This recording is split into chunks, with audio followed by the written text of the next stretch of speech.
faire de l'histoire d'Œdipe, ce jeune prince thébain incomplexe, le fameux complexe d'Œdipe, c'est vraiment, encore une fois, une utilisation abusive de la mythologie. Et surtout, c'est se moquer complètement d'Apollon. Je vous explique pourquoi dans cette vidéo. Je suis Florence Fabrègue, thérapeute à l'Île-sur-Tarn. Je propose des séances de décodage mythologique sur place ou par Zoom. Vous trouverez les coordonnées de mon site en description.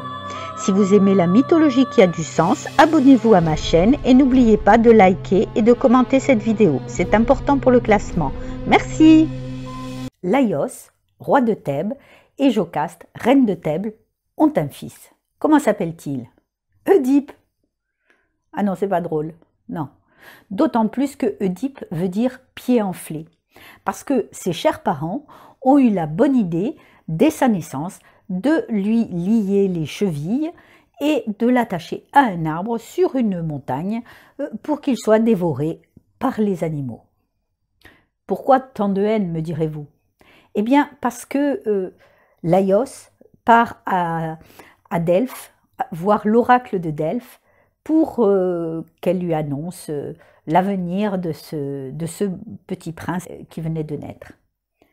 Et là, catastrophe, l'oracle lui répond « Il tuera son père et épousera sa mère ». Mauvaise nouvelle et abandon immédiat. C'est de la légitime défense en quelque sorte. Mais on ne trafique pas avec le destin.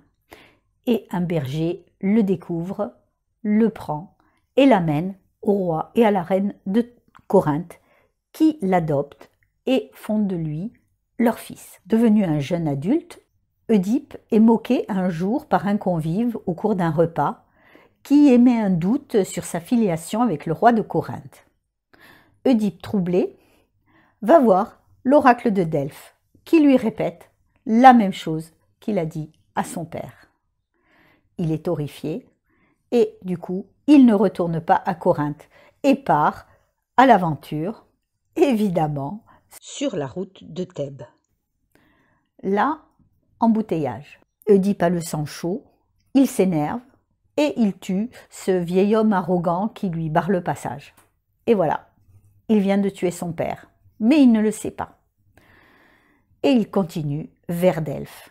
En chemin, il rencontre une sphinge, et pas un sphinx, qui lui pose une question, une énigme à laquelle, s'il ne répond pas, il sera dévoré.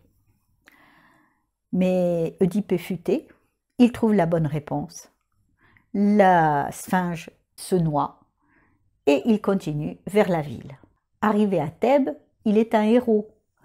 Mais la ville est en deuil car le roi est mort. Comme ça se faisait à l'époque, on donne la reine au héros. L'aimera-t-il? On s'en fout, parce que le but de ce mariage n'est pas l'amour, mais la continuité du pouvoir masculin. Et un héros est un bon parti.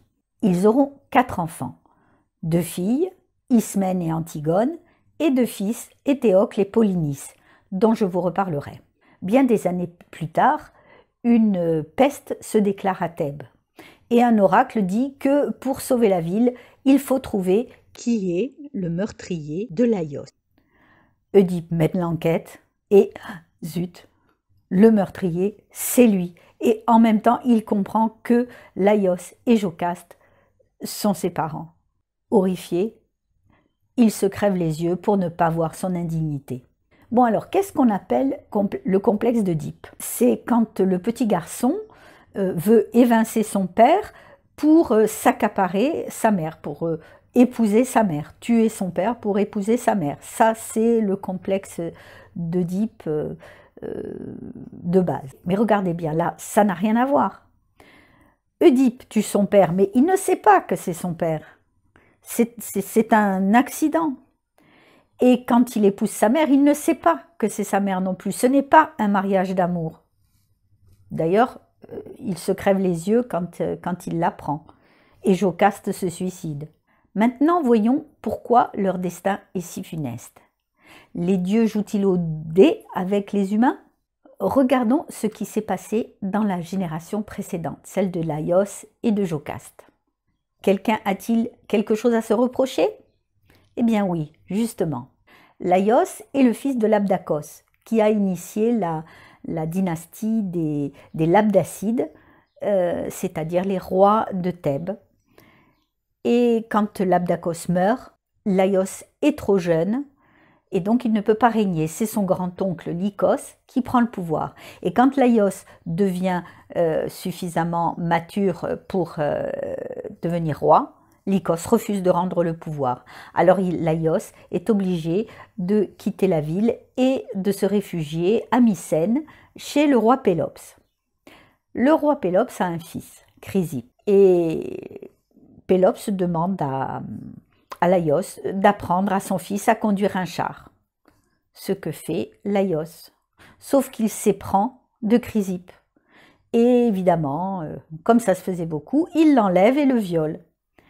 Et Chrysippe n'apprécie pas du tout. Il se suicide. Pélops, fou de douleur, en appelle à la malédiction d'Apollon. Apollon est un dieu cruel et vengeur, mais à plusieurs facettes. Qu'une utilisation abusive de la mythologie en a fait un dieu superbe. Mais bon, on en reparlera. Apollon s'est fait une réputation pour les malédictions vraiment salées. Et justement, l'oracle de Delphes est dans le temple d'Apollon. C'est Apollon qui parle par la voix de l'oracle. Quand Laios et plus tard Oedipe iront voir l'oracle, ils tomberont directement dans la gueule du loup et ils seront bien servis. Finalement, en tuant son père et en épousant sa mère, Oedipe ne fait que payer la dette de son père. Il est le jouet d'une dette transgénérationnelle et pire encore d'une malédiction transgénérationnelle bien saignante, car ça ne s'arrête pas là. Lorsque Éthéocle et Polynice apprennent que leur père est aussi leur frère, ils chassent Oedipe aveugle de la ville. Aussitôt, Oedipe remet une pièce et maudit ses fils. La machine est enclenchée, même plus besoin d'un dieu. Les hommes se débrouillent bien tout seuls. Seule Antigone l'accompagne. Et bientôt, Oedipe meurt et Antigone revient à Thèbes. Pour tenter de ruser avec la malédiction d'Oedipe, les deux frères décident de régner sur la ville l'un après l'autre. Le premier, ce sera Éthéocle. Et lorsque Polynice, au bout d'un an, se présente pour prendre le pouvoir, Éthéocle refuse de le rendre. C'est la guerre. Ils soulèvent une armée, se battent, et les deux frères meurent ensemble. Créon, frère de Jocaste, qui assure l'intérim, va décréter que tous ceux qui auront combattu avec Polynice n'auront pas le droit à des rites funéraires et à une sépulture. Et il faut bien comprendre que pour les Grecs, c'est la pire des choses, car ils ne pourront pas rentrer dans l'Hadès et donc seront des âmes errantes. Alors l'Hadès, c'est l'enfer grec, hein, mais ça n'a rien à voir avec l'enfer chrétien, un lieu de torture, c'est plutôt un lieu où les âmes s'ennuient pour l'éternité. Mais c'est toujours mieux que d'être une âme errante. Il faudra alors toute la droiture et l'équité d'Antigone pour stopper cette malédiction, en choisissant de ne pas se plier à la loi des hommes, mais à la loi des dieux.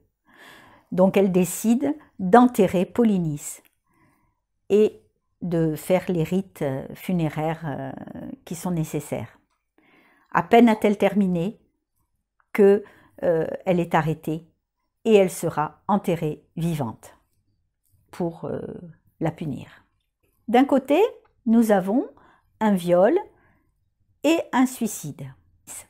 Et de l'autre, nous avons l'abandon d'enfants, l'abandon d'Oedipe, le parricide, Oedipe tue son père, l'inceste, Oedipe avec sa mère, deux fratricides, la mort d'Éthéocle et de Polynice, et la mort atroce d'Antigone. Il reste une question auquel on n'a pas encore répondu. Pourquoi Apollon a choisi cette punition pour Laios, c'est-à-dire que son fils tue son père et épouse sa mère. Eh bien tout simplement parce que en poussant Chrysippe au suicide après l'avoir violée, il lui a interdit de passer à l'âge adulte, tout comme Éthéocle et Polynice, Ismène et Antigone, mais aussi Oedipe, puisqu'il réalise qu'il est resté finalement toute sa vie dans la gynécée, c'est-à-dire le quartier des femmes et des enfants, et qu'il n'a finalement aucun pouvoir, c'est sa mère qui l'a. Œil pour œil, dent pour dent. C'est pas joli joli. Je confirme, Apollon est un dieu cruel et vengeur.